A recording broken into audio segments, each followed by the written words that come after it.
다비다야 일어나라 라는 제목으로 하나님 말씀 전하겠습니다. 지난 시간에 사도 베드로가 예루살렘을 떠나서 사방을 두루 다니다가 루다라고 하는 곳에 이르러서 에니야라고 하는 사람을 치유하는 장면을 우리가 살펴보았습니다.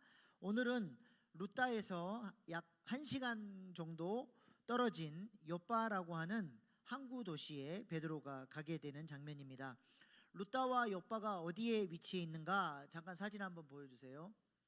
네, 저기 예루살렘 보이죠? 예루살렘에서 지중해 쪽으로 루다로 갔다가 그 다음에 욥바, 아주 아름다운 해변 도시입니다. 저 욥바로 갔다가 이제 나중에 고넬료가 기도 중에 환상을 보고 베드로를 초청해서 저 위에 가이사랴라고 하는 아름다운 해변 도시로 이제 올라가게 되는 것이 베드로의 사역의 일정입니다. 왜 베드로가 루다에 있다가 욥바로 가게 됐느냐? 욥바에 사는 믿음의 형제들이 베드로에게 좀 와달라고 간청을 했기 때문에 가게 된 것이죠. 오늘 본문 38절에 그 이유가 나옵니다. 시작.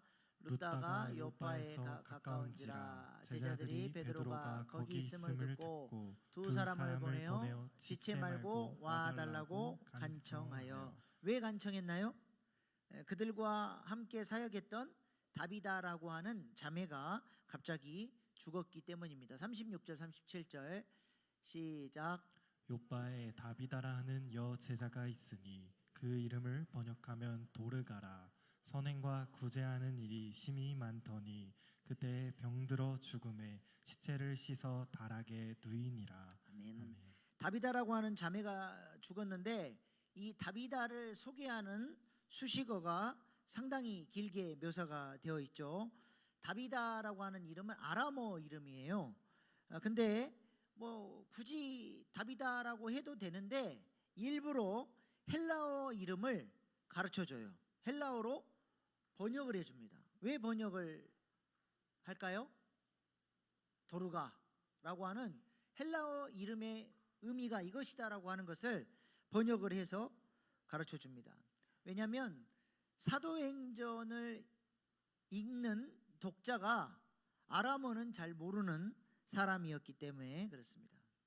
그래서 저자 누가는 이 다비다라고 하는 여자가 아주 좀 특별한 여자라고 하는 사실을 이 독자에게 좀 더 잘 설명하기 위해서 이름의 의미까지 번역을 하는 거죠.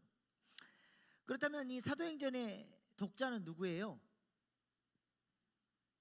사도행전은 누가 썼어요? 바울의 제자인 누가가 썼어요. 누가는 누구에게 이 편지를 썼냐? 사도행전 1장 1절에 보면 나와요. 시작. 데오빌로여, 내가 먼저 쓴 글에는 무릇 예수께서 행하시며 가르치시기를 시작하심부터. 네, 아멘. 데오빌로라고 하는 사람에게 글을 쓰는데 두 번의 글을 써요. 먼저 쓴 글은 뭐예요? 누가? 복음. 그 다음에 두 번째로 데오빌로에게 이 복음을 설명하기 위해서 쓴 책이 바로 사도행전입니다. 그래서 누가복음에도 보면 데오빌로가 등장을 해요. 누가복음 1장 3절 시작. 그 모든 일을 근원부터 자세히 미루어 살핀 나도 데오빌로 각하에게 차례대로 써 보내는 것이 좋은 줄 알았더니. 아멘. 누가복음을 통해서는 예수님께서 이 땅에서 어떤 사역을 하셨는지를 설명하고, 그 다음에 사도행전은 예수님이 부활승천하신 다음에 성령을 통해 교회를 세우시고 교회가 어떻게 땅끝까지 복음 전하는 이 사역들을, 선교의 사명들을 감당하는지를 데오빌로에게 이 성령의 역사들을 설명하기 위해서 글을 쓴 것이죠. 데오빌로 각하라고 하는 걸로 보아서 로마 사회에서 상당히 지위가 높은 사람임을 우리가 짐작해 볼 수 있습니다. 이 데오빌로라고 하는 사람에게 누가는 누가복음과 사도행전을 자신이 바울에게 배운 그 복음을 전수하고 있는 것이죠. 굉장히 긴 글이에요. 사복음서 중에서 제일 긴 복음서가 어떤 복음서일까요? 마태복음은 28장, 마가복음은 16장, 누가복음은 24장, 요한복음은 21장. 뭐가 제일 길어요?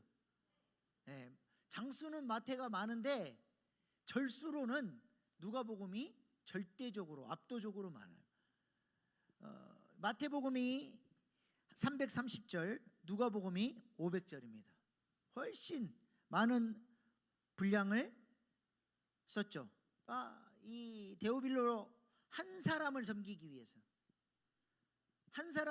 위해서 누가복음과 사도행전의 이 긴 글을 누가가 작성을 한 것입니다. 이것이 건강한 신자의 모습 아닙니까? 내가 양육받는 목자가 있어요. 그 목자의 돌봄과 제자 양육 사역을 통해서 내가 예수님의 제자로 성장해 가야 돼요. 그리고 동시에 받은 은혜를 나만 먹고 꿀꺽 가는 게 아니라 내가 받은 은혜를 누군가에게 이제 전수하는 사람, 제자 삼는 사람, 이것이 건강한 신자의 모습인 줄로 믿습니다. 이렇게 생명으로 연결돼야 돼요. 교회는 공급받는 목자가 있어야 되고 내가 섬기는 양이 있어야 돼요. 그냥 성경책만 들고 교회를 왔다 갔다만 하는 것은 진짜 교회 생활이 아니에요. 생명으로 연결되어 있어야 돼요. 양육받아야 되고 공급받아야 되고 훈련받아야 되고, 그리고 내가 성장해 가는 만큼 나도 또 누군가에게 이 선한 영향력을 끼쳐서 제자 삼는 일에 쓰임받아야 하는 것입니다. 우리 교회가 이렇게 생명으로 연결된 그런 건강한 교회로 날마다 새로워져 갈 수 있기를 소망합니다. 목장 안에서 그 일이 일어나야 되는 거예요. 그 목장이 그래서 중요합니다. 아무튼 데오빌로는 헬라어를 구사하는 사람이기 때문에 누가가 이 특별한 의미가 있는 이 아람어 이름을 이해를 돕기 위해서 헬라어로 번역을 한 거죠. 그래서 사도행전에 보면 자주 그러진 않아요. 매번 뭐 번역하진 않고 요것은 꼭 데오빌로가 좀 알았으면 좋겠다라고 하는 아람어들을 헬라어로 번역한 게 몇 군데가 있어요. 그 사도행전 1장 19절이죠. 보면 아겔다마 피밧이라는 의미죠. 저기가 어디냐? 가룟 유다가 자살로 죽어서 이 창자가 막 끔찍하게 그냥 피 흘리고 죽은 장소예요.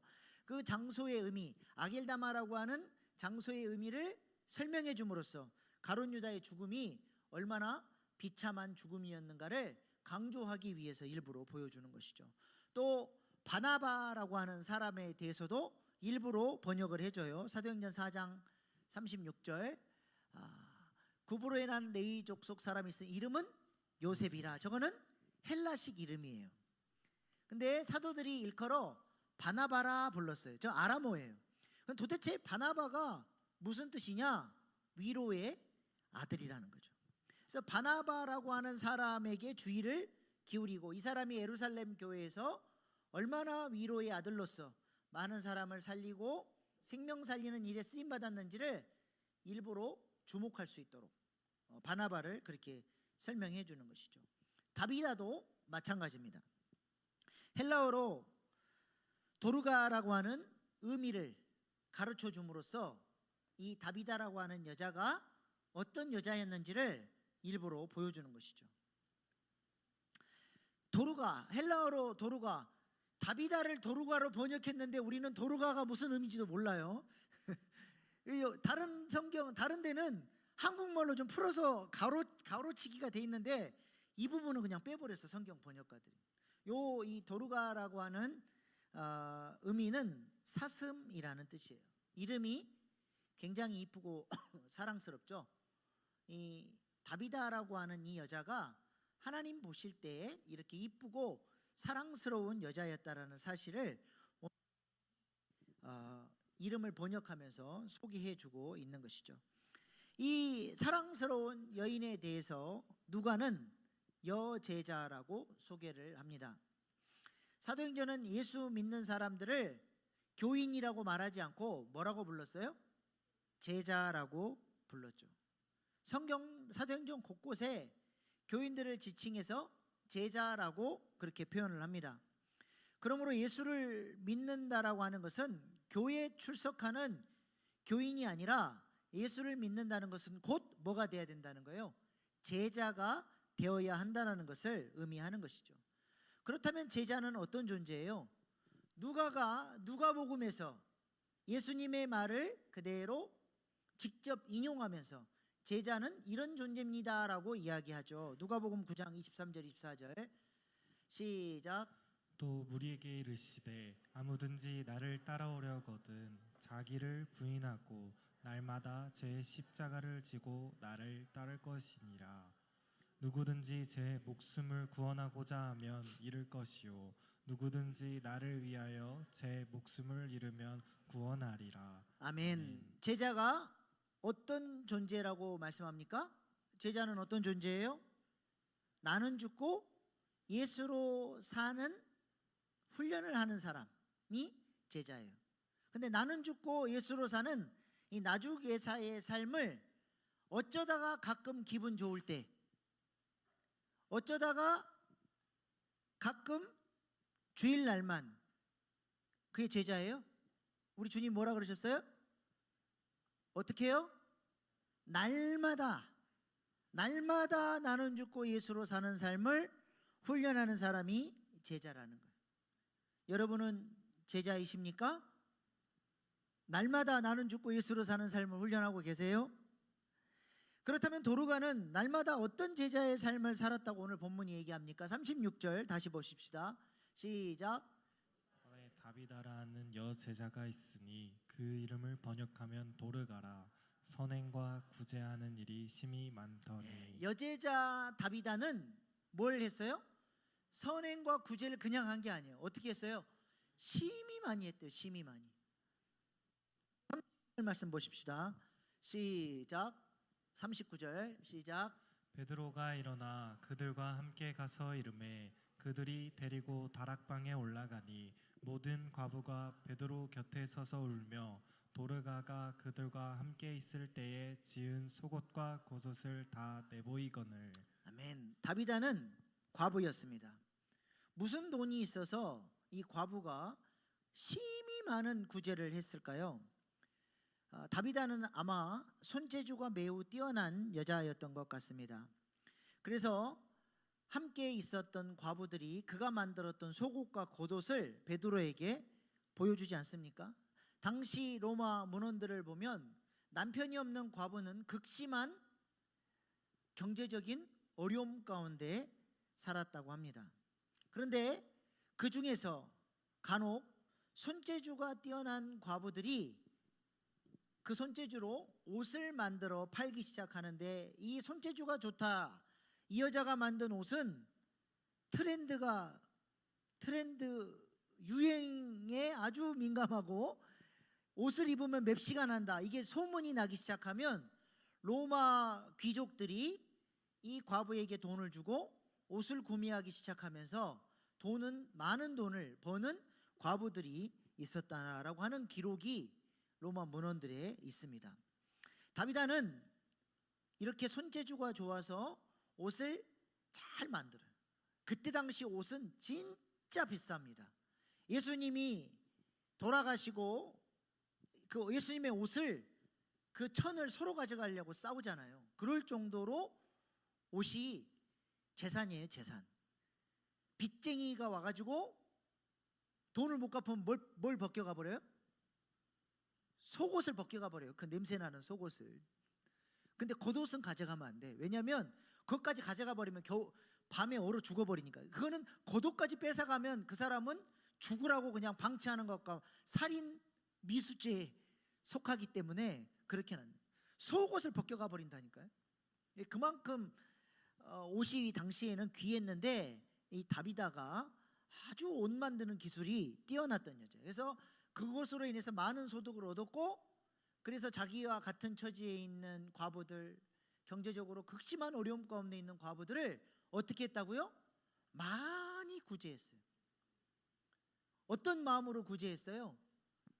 자기 인식, 나는 예수님의 제자예요.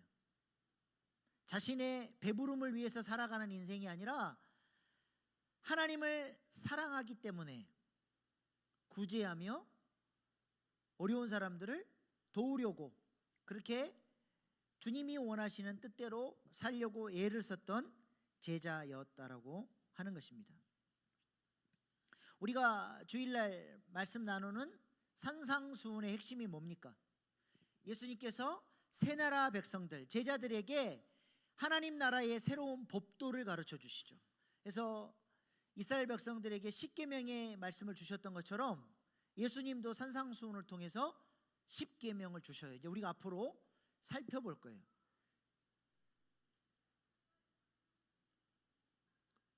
살간이 맹보원, 6가지. 살인하지 말라, 간음이나 이혼에 대한 경고들, 또 맹세, 그 다음에 보복하는 것, 원수 사랑하는 6가지 이웃에 대한 이야기들을 하시고, 하나님 사랑에 대한 구체적인 방법으로 구제, 기도, 금식, 헌금 생활에 대한 구체적인 지침을 통해서 너희가 하나님을 이렇게 사랑해야 한다라고 예수님이 가르쳐 주신 말씀이 산상수훈이에요.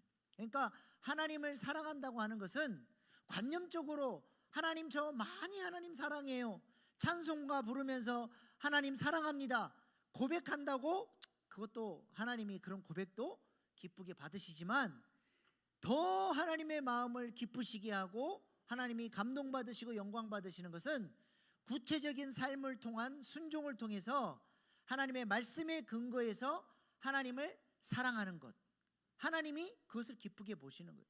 바로 다비다가 하나님 사랑해요 말만 하고 그 많은 재산 자기만을 위해서 쓰는 게 아니라 구체적인 구제라고 하는 헌신과 순종을 통해서 하나님을 사랑하는 실천과 열매가 그의 삶에 있었다라고 하는 것입니다. 여러분은 예수님의 제자이십니까? 그렇다면 여러분은 하나님을 어떻게 구체적으로 사랑하시면서 제자다운 삶을 살고 계십니까? 우리가 그래서 말씀을 공부하는 거예요. 말씀을 통해서 하나님이 무엇을 좋아하시는지, 우리는 어떻게 하나님을 섬겨야 되는지 하나님께서 말씀을 통해서 가르쳐 주시는 거죠. 자기식 사랑, 내 방식의 사랑이 아니라 하나님이 원하시는 방식으로 자꾸 나를 바꿔가야 되는 것이죠. 신앙생활을 나는 20년 동안 이렇게 해왔어요. 절대 안 바꾸려고 그러죠. 근데 말씀을 통해서 하나님이 나는 이런 사랑을 받고 싶어 얘기하면 어떻게 해야 돼요? 나는 그렇게 안 살아왔어도 이제 말씀을 깨달았으니까 내 마음의 방향성을 바꿔서 그렇게 하나님이 좋아하시는 방향으로 나를 바꿔나가는 사람, 나는 죽고 예수로 사는 훈련하는 사람, 이런 사람이 바로 제자라고 하는 것입니다. 오늘 하루를 사시면서 여러분은 어떻게 하나님을 사랑하셨습니까?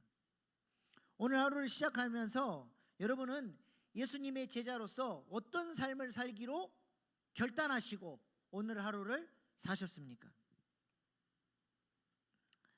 우리에게 구체적인 목표, 말씀을 통해서 구체적인 방향성, 결단이 없으면 우리는 늘 똑같은 모습으로, 옛 습관대로, 거짓자의 모습대로 우리는 또 그렇게 오늘 하루도 그렇게 살아버렸을지도 모릅니다. 그래서 하루를 시작하면서 제가 꼭 원목 선포를 하라고 그렇게 강조하는 이유가 뭐냐면, 하루를 시작하면서 내가 누구인지, 나는 오늘 어떻게 살아야 되는지, 어떻게 구체적으로 하나님을 사랑하며 살아야 되는지를 내가 기억하고 그렇게 살아보려고 애를 쓰는 의지가 없으면 우리는 또 습관대로 살아버려요. 너무 쉽게 그냥 거짓자의 모습으로 함부로 말하고 또 부정적인 말하고 또 누구 험담하고 그렇게 살아간다니까요. 지난주 금요일 날 우리 시원이가 이제 드디어 기다리던 여름방학이 지난주 금요일 날 방학식을 하고 방학이 시작이 됐어요. 그래서 이번 월요일 날, 지난 월요일이죠, 우리 애들 데리고 계곡을 갔습니다. 우리 집 강아지 콩이까지 총 출동해서 이제 5 가족이 좋은 시간을 갖기 위해 계곡으로 갔죠. 그리고 재미있게 나름대로 시간을 잘 보내고 돌아온 다음에 제가 그날 밤에 저널링 일기를 쓰다가 발견한 게 하나 있습니다. 계곡을 가족들과 함께 간다고만 생각을 했지 내가 구체적으로 오늘 하루 가족들과 어떤 시간을 보내야 할 것인가를 내가 결단하지 않았고 생각하지 않고 그냥 가족들과 계곡 간다 그러고 간 거예요. 그러니까 제가 계곡에서 어떤 행동을 했을 것 같아요? 나 편한 대로만 있다 왔어요. 그냥 뭐 설교 준비한다고 핸드폰 만지작거리고 차가운 계곡물에 들어가기 싫으니까 애들을 니들은 놀아라 나는 발만 담근다. 그리고 애들이랑 놀아주질 않은 거예요. 그리고 강아지 보호한다는 명목하에 그리고 이제 제가 계곡에 시간을 보내고 돌아와서 전원일기를 쓰다가 내 모습을 본 거예요. 아, 내가 구체적으로 생각하지 않고 결단하지 않았더니 그냥 나 편한 대로만 살아버렸네. 그리고 제가 저널링 일기에 이렇게 썼습니다. 이런 시간이 항상 다시 오는 것은 아니다. 기회가 있을 때 최선을 다해 후회 없이 아이들과 놀아주자. 다음번에는 아빠 때문에 최고로 행복했다는 말을 들을 수 있도록 노력할 것이다.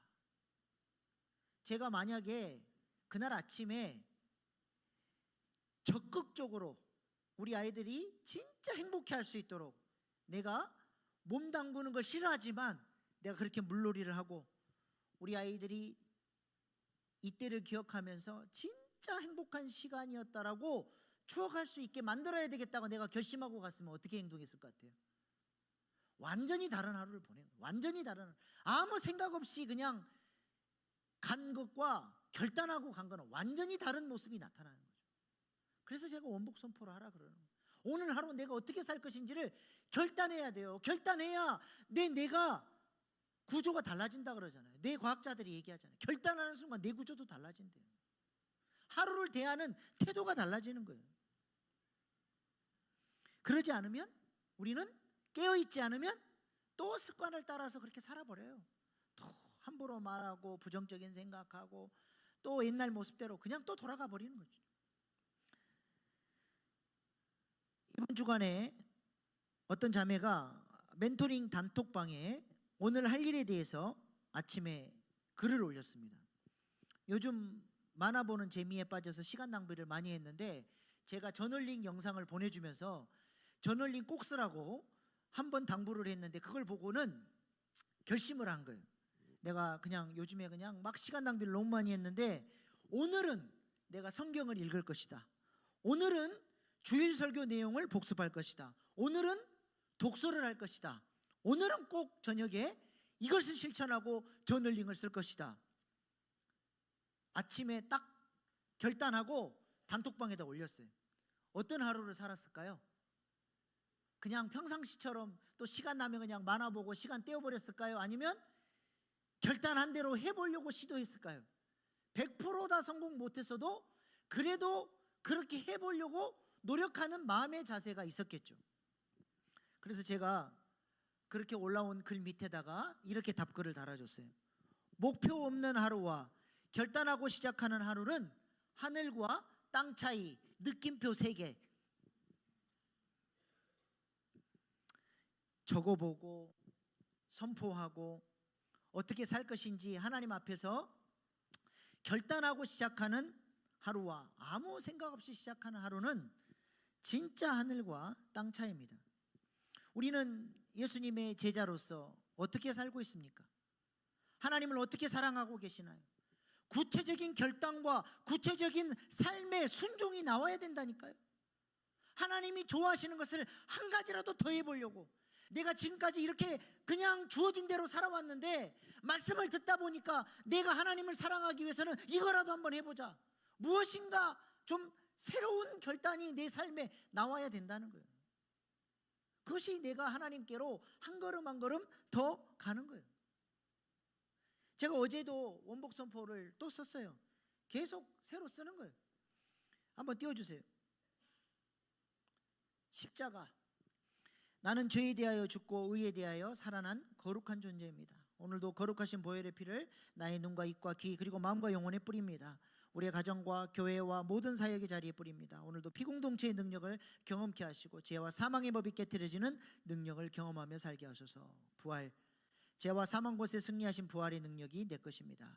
부활의 능력이 이미 내 안에 역사하고 있음을 선포합니다. 내 배에서 생수의 강이 넘쳐 흐르고 있습니다. 오늘도 나주계사의 삶, 나는 죽고 예수로 사는 거듭난 부활의 능력을 경험하며 살게 하소서. 성령의 세미한 음성을 놓치지 않고 붙잡게 하시고 순종하게 하소서. 오늘도 포로 필컨으로 주님을 바라보게 하시고 심수감순의 열매를 내어놓게 하소서. 포로 필컨이 뭐예요? 하나님께 포커싱하고 오늘도 내 생각을 필터링하고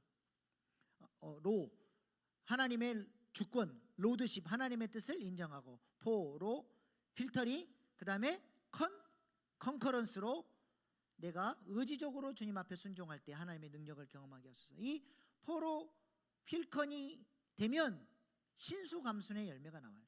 포커싱하는 사람은 하나님을 신뢰하게 되고 하나님의 로드십을 인정하는 사람은 하나님의 뜻을 수용하고 따라가게 되고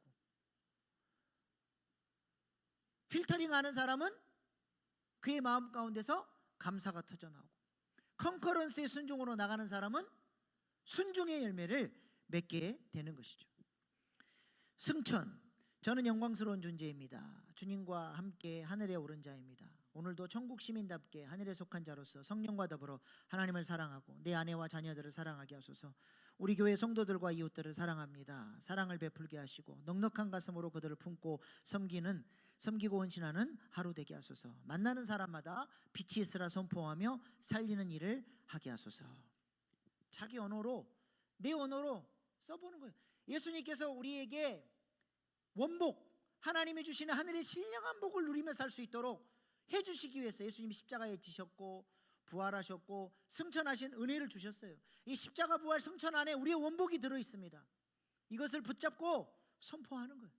하나님, 오늘도 내가 이렇게 살겠습니다. 그리할 때 우리의 삶이 달라지는 능력을, 실제적인 능력을 경험하게 되는 것이죠. 지난 주일날 우리 오늘도 여기 와 있는데 3부 예배에 찬양 인도하는 진아 자매가 이런 고민을 이야기했어요. 워낙 책임감이 강해가지고 찬양 인도를 하면서 예배를 정말로 이 성령 충만하게 잘 섬기고 싶고 찬양 인도하는 가운데 이 찬양 가운데 하늘이 열리고 이 예배에 하나님의 충만한 임재가 임하기를 사모하며 찬양 인도를 하는데 항상 내가 부족한 것처럼 느껴지는 거예요. 내가 더 잘 준비하고 더 기도했다면 오늘의 예배가 더 풍성하지 않았을까? 성령님이 더 강력하게 역사하지 않았을까? 그래서 늘 마음이 위축되고 하나님께 죄송하고 그래서 찬양 인도하기 전에 하나님 한 번만 살려주세요. 그래서 찬양 인도 그래도 잘 되면 아이고 다행이다 하면서 항상 이 마음이 눌리는 거예요. 제가 우리 진아자매한테 그랬어요. 진아자매 생각을 믿지 말고 하나님의 말씀하신 약속을 믿어라. 예수님을 믿으면 내 배에서 생수의 강이 흘러난다. 날 것이다가 아니라 흘러나게 되어 있다. 약속으로 되어 있으니까 진아자매는 지금 성령 충만한 사람이야. 진아자매의 배에서는 지금 생수의 강이 흘러나오고 진아자매의 찬양 인도는 놀라운 성령의 기름 부심이 있어. 그 사실을 믿고 선포하고 난 하나님이 쓰시는 사람이다. 오늘도 하나님께서 찬양 가운데 기름 부어주실 것이다. 오늘도 성령 충만한 찬양으로 이 예배가 풍성해질 것이다. 선포하고 믿음으로 찬양 인도하라 그랬어요. 우리가 마음으로 믿고 입으로 시인하고 선포하고 하는 게 중요한 거예요.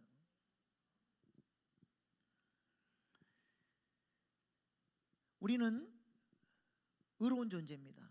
비록 연약해도 로마서 6장에서 이미 시간이 벌써 저렇게 돼버렸네. 이미 우리는 죄에 대하여서 죽고 의에 대하여 살아난 존재가 됐어요. 이 사실을 믿으셔야 돼요. 여러분은 의의 무기로 드려지도록 부름받았고 여러분이 얼마나 거룩한 존재인지를 알고 여기고 의의 무기로 드려져야 돼요. 예, 우리 이제 곧 아름다운 신문에 제가 요거 알라 여기라 드리라 나는 누구입니까 제목으로 해가지고 올려놨어요. 이제 나중에 한번 읽어보세요. 우리는 내가 누구인지를 알아야 돼요. 거룩한 존재입니다. 죄에 대해서 이미 죽어버린 의로운 존재라는 거예요. 우리는 예수님의 제자입니다. 아멘. 내가 누구인지를 알아야 그 사실을 믿어야 제자답게 살려고 하겠죠. 내가 제자라고 인정도 안 하면 제자로서의 삶을 살 이유가 없는 거예요. 날마다 원복을 선포하고 필터링으로 내 생각을 관리하면서 하나님이 주신 약속을 붙들고 저널링 일기 쓰기로 내 삶을 좀 성찰하시면서 그렇게 하나님께서 기뻐하시는 삶을 살아내는 훈련, 이 제자 훈련, 이것이 머슬 메모리 되도록 완전히 내 안에 내 내면 세계 안에 각인되도록 우리가 훈련하는 그런 제자 될 수 있기를 소망합니다. 다시 본문으로 돌아가서 이렇게 여제자 다비다는 제자다운 삶을 산 거예요. 그의 삶에 다른 사람들을 살리고 구제하고 하나님을 사랑하는 것이 심히 많을 정도로 그의 몸 안에 머슬 메모리가 된 거예요. 머슬 메모리가. 그렇게 주님께서 기뻐하시는 삶을 살았는데 이 다비다가 갑자기 죽어버린 거예요. 그때 함께 동역했던 믿음의 형제들이 어떤 반응을 합니까? 38절 말씀 보세요. 시작. 룻다가 요바에서 가까운지라 제자들이 베드로가 거기 있음을 듣고 두 사람을 보내어 지체 말고 와달라고 간청하여. 누가 그랬어요? 함께 있는 형제들, 지체들이 베드로를 급히 부른 거예요. 이것이 생명으로 연결된 피공동체인 줄로 믿습니다. 지체의 어려움을 나의 어려움으로 알고 함께 기도하고 어떻게든 도와보려고 하고 생명으로 연결된 공동체 안에 놀라운 역사가 일어난 거예요. 그 형제들의 믿음이 베드로를 수소문해서 불렀고 베드로를 통해서 치유가 일어나니까 요바의 모든 사람들이 이 소식을 듣게 되고 수많은 사람들이 예수님께로 돌아오는 역사가 뭘로 말미암아 이루어진 거예요? 이 피공동체의 능력, 서로가 서로를 위해서 기도하고 사랑하고 아껴주고 이 공동체가 하나님 앞에서 아름다운 공동체로 세워져 갔더니 이 놀라운 역사가 베드로 사도를 통해서 하나님께서 그 공동체에 부어 주셨다는 것이죠. 이미 죽어버린 다비다를 베드로는 그렇다면 어떻게 치료했나요? 오늘 본문 40절 말씀 보세요. 시작. 베드로가 사람을 다 내보내고 무릎을 꿇고 기도하고 돌이켜 시체를 향하여 이르되 다비다야 일어나라 하니 그가 눈을 떠 베드로를 보고 일어나 앉는지라. 아멘. 이거 어디서 많이 본 모습이죠? 누가 한 거예요? 우리 예수님이 회당장 딸을 치료하실 때 했던 모습 그대로 지금 베드로가 흉내를 내고 있어요. 마가복음 5장 38절 42절 말씀 보십시다. 회당장의 집에 함께 가서 떠드는 것과 사람들이 울며 심히 통곡함을 보시고 들어가서 그들에게 이르시되 너희가 어찌하여 떠들며 우느냐 이 아이가 죽은 것이 아니라 잔다 하시니 그들이 비웃더라. 예수께서 그들을 다 내보내신 후에 다 내보내버려요. 이 군중 심리라는 게 있어요. 한 사람이 부정적이고 누가 비웃으면 역사가 아니라는 거예요. 믿질 않으니까. 그래서 여러분이 이 믿음의 사람들과 교제하셔야 돼요. 해보자. 할 수 있다. 기도하면 된다. 자꾸 이 믿음의 언어를 쓰는 사람들과 친하게 지내셔요. 뭐가 어떻고 뭐 우리 교회는 이래서 안 되고 어떤 사람이 어떻게 문제고 그냥 말하지 말고 조용히 그냥 마음속에서 이렇게 아이고 저분하고는 깊이 교제하면 안 되겠구나 이렇게 그냥 하셔요. 여러분의 영혼을 위해서. 우리 주님이 다 내보내버려요. 그리고 기도하시죠. 아이의 부모와 자기와 함께한 자들을 데리시고 간절히 기도하는 사람만 데리고 따라올 수 있는 사람, 스피릿이 공유된 사람만 데리고 이 아이와 있는 곳에 들어가서 그 아이의 손을 잡고 이르시되 달리다고 마시니 번역하면 곧 내가 내게 말하노니 소녀야 일어나라 하심이라.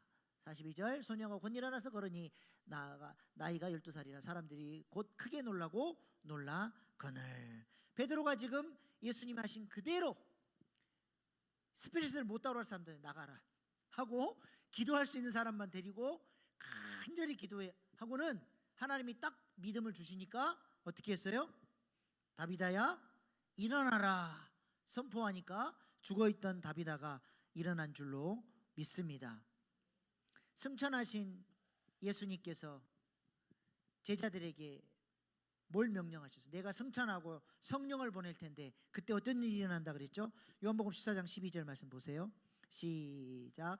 내가 진실로 진실로 너희에게 이르노니 나를 믿는 자는 내가 하는 일을 그도 할 것이요 또한 그보다 큰 일도 하리니 이는 내가 아버지께로 감이라. 아멘. 성령을 우리 주님께서 보좌에 앉으시자마자 보내주셔서 제자들의 가운데 성령의 충만함을 주시니까 예수님이 이 땅에 계셨다면 하셨을 그 영광스러운 사역들을 제자들이 감당할 뿐만 아니라 예수님보다도 더 큰 일을 감당하게 될 것을 말씀하셨던 것이죠.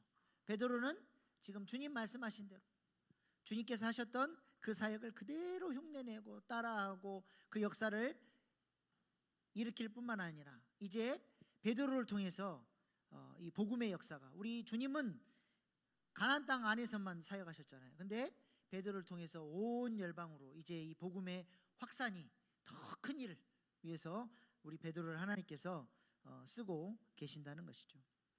우리 주님이 소녀를 향해서 달리다 쿰 말씀하셨죠. 달리다 쿰 이렇게 선포하셨는데 베드로는 어떻게 했어요? 다비다 쿰 비슷하죠? 달리다 굼 다비다 굼 비슷하잖아요. 네. 예수님이 하신 대로 그 언어대로 따라서 선포하고 믿음으로 선포했더니 놀라운 역사가 베드로를 통해서 일어난 거죠. 베드로는 일으키는 사역을 잘했어요. 성전 미문에 앉은 장애인을 일으켰고 중풍병으로 누워있는 애니아도 일으켰고 다비다 굼 해서 다비다도 일으켰죠. 하나님 우리도 이렇게 일으키는 사역을 하기를 원하십니다. 달리다 굼 다비다 굼 우리 가정 굼 우리 목장 굼 우리 교회 굼 이 지역사회 굼 누구를 통해서? 성령 받은 우리를 통해서 교회를 통해서 하나님께서 이 일을 하기를 원하십니다. 절망의 자리 소망 없는 자리 실망하고 병들어 아파하고 죄와 사망의 지배 아래서 고통당하는 자들을 우리가 우리에게 주신 하나님의 권세 우리 지난주에 얘기했잖아요. 베드로가 사용했던 그 입술의 권세 그 왕의 권세를 가지고 빛이 있으라 선포하고 백업기도 해주고 해서 그들을 절망의 자리에서 일으키는 일을 위하여 하나님이 우리를 쓰시기를 원하십니다. 우리도 베드로처럼 이 욥과 공동체처럼 그렇게 살리는 일에 쓰임받는 저와 여러분 될 수 있기를 소망합니다. 기도하시겠습니다.